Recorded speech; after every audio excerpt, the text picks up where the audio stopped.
السلام علیکم دوستو، میرا نام ہے اسامہ رشید اور آپ لوگ دیکھ رہے ہیں یوٹیوب چینل انفوٹیک ہب۔ اگر ہم اس دنیا کی بات کریں تو یہ دنیا سورج کے گرد 30 کلومیٹر پر آور کی سپیڈ سے گھوم رہی ہے، اور صرف یہی نہیں بلکہ زمین اپنے خود کے محور کے گرد 465 میٹر کی رفتار سے گھوم رہی ہے۔ لیکن آپ اپنے آس پاس اگر محسوس کریں تو آپ کو ہر چیز ایک اپنی جگہ پر موجود دکھے گی، جبکہ اس زمین کے اتنے تیز رفتار سے گھومنے کی وجہ سے یہ تمام چیزیں ادھر ادھر بکھر جانی چاہیے تھیں۔ یہ جو پورا سسٹم ہمیں اتنا اسٹیبل دکھ رہا ہے اور محسوس ہو رہا ہے، اس کو گریوٹی کہا جاتا ہے، جس نے اس دنیا پر موجود ہر چیز کو جکڑ کر رکھا ہوا ہے۔ اس گریوٹی کو ایکسپلین سب سے پہلے آئزیک نیوٹن نے کیا تھا، جب وہ ایک درخت کے نیچے سو رہا تھا اور تب اس کے سر پر ایک سیب آ کر گرا، تو اس کی عقل نے اس کو سوچنے پر مجبور کر دیا تھا کہ یہ سیب آخر نیچے آ کر کیوں گرا۔ نیوٹن تو در حقیقت اس کانسیپٹ کا ریسرچ کرنے والا یا پھر ایکسپلین کرنے والا تھا۔ در حقیقت میں نیوٹن سے بھی 650 سال پہلے ایک بندہ ایسا تھا جو کہ گریوٹی کا ذکر کر چکا تھا۔ اس کا نام ہے ابن الہیثم، جس نے اپنی کئی کتابوں میں گریوٹی کا ذکر کیا تھا، مگر گریوٹی کے نام سے نہیں۔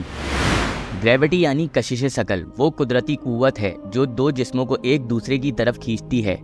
اس قوت کو پہلی بار البرٹ آئنسٹائن نے اپنی تھیوری آف جنرل ریلیٹیوٹی میں سمجھایا۔ اس تھیوری کے مطابق ہر وہ چیز جس کا ماس ہے وہ اسپیس ٹائم کو جھکا دیتی ہے، اور اس جھکاؤ کی وجہ سے گریوٹی پیدا ہوتی ہے۔ یہ وہی قوت ہے جو ہمیں زمین پر روکتی ہے اور ہم آسمان میں نہیں اڑ سکتے اور زمین پر آسانی سے چل پھر پاتے ہیں۔ لیکن جب دنیا نے اتنی ترقی نہیں کری تھی اور لوگ چاند اور ستاروں کی چال کو دیکھ کر سفر کیا کرتے تھے، تب آج سے 1400 سال پہلے ہی قرآن میں اللہ تعالیٰ نے گریوٹی یعنی کشش ثقل کا ذکر کر دیا تھا۔ اللہ تعالیٰ نے گریوٹی کا ذکر قرآن میں کئی آیتوں میں کیا ہے۔ میں آپ کے سامنے 2 آیتیں رکھتا ہوں کہ آپ کو سمجھ آ جائے کہ یہ گریوٹی دراصل آئزیک نیوٹن نے نہیں بتائی تھی، اصل میں اس گریوٹی کا پردہ اٹھانے والا تو اللہ ہی تھا۔ سورہ نحل کی آیت نمبر 15 میں اللہ تعالیٰ ارشاد فرماتا ہے کہ ہم نے زمین میں پہاڑوں کی میخیں گاڑ دیں تاکہ وہ تمہیں لے کر ڈھلک نہ جائیں۔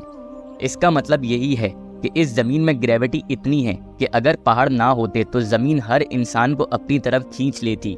یہ بالکل اسی طرح ہے کہ اگر کوئی چیز کیل پر لٹکا دی جائے اور اس کو اگر کیل سے ہٹا دیا جائے تو وہ واپسی نیچے آ کر گر جائے گی، تو پہاڑ بالکل کیلوں کی طرح اس گریوٹی پر کام کر رہے ہیں۔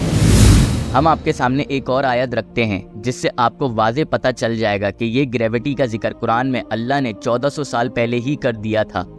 سورہ مرسلات آیت نمبر 25 میں اللہ تعالیٰ ارشاد فرماتا ہے کہ ہم نے زمین کو سمیٹنے والا بنایا۔ اس آیت میں کفاتن الفاظ پر آپ غور کریں، اس کا مطلب ہی یہ ہے سمیٹنے والا۔ اس کانسیپٹ کو ہم ذرا سائنس کی روشنی میں سمجھتے ہیں کہ آخر اللہ تعالیٰ نے سمیٹنے والا ہی لفظ کیوں استعمال کیا۔ فرض کریں ایک کوئی آبجیکٹ ہے، آپ اسنوکر ٹیبل کی ایگزامپل لے سکتے ہیں کہ اسنوکر ٹیبل ہماری اسپیس ہے اور بالز پلینٹس ہیں۔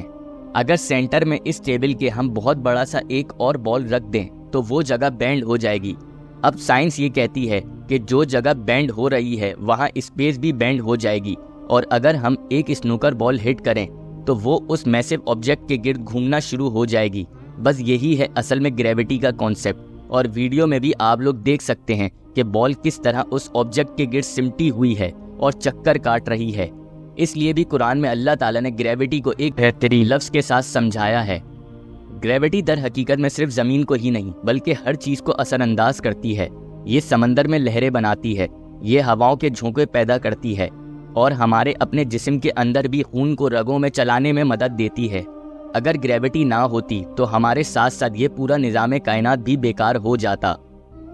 اگر آپ قرآن کی ان آیتوں پر غور کریں جس میں اللہ تعالیٰ نے قیامت کا نقشہ کھینچا ہے، جیسے کہ سورہ قیامہ کی آیت نمبر 7 سے لے کر 9 میں اللہ تعالیٰ ارشاد فرماتا ہے کہ پوچھتا ہے کہ قیامت کا دن کب ہوگا، سو جب آنکھیں چندھیا جائیں اور چاند گہنا جائے اور سورج اور چاند جمع کر دیے جائیں، اس دن انسان کہے گا کہ کہاں ہے بھاگنے کی جگہ۔ یعنی جب قیامت آئے گی اور سور پھونکا جائے گا، تب یہ ساری چیزیں جو آپس میں ٹکرانا شروع ہوں گی اور اڑنا شروع ہو جائیں گی، اس کی وجہ بھی یہی ہوگی کہ اللہ تعالیٰ اس دن گریویٹیشنل فورس کو بالکل ختم کر دے گا، اور پورا نظام جو اس دنیا کا اتنا سٹیبل چل رہا ہے وہ بگڑ جائے گا اور چیزیں ہوا میں اڑنے لگ جائیں گی۔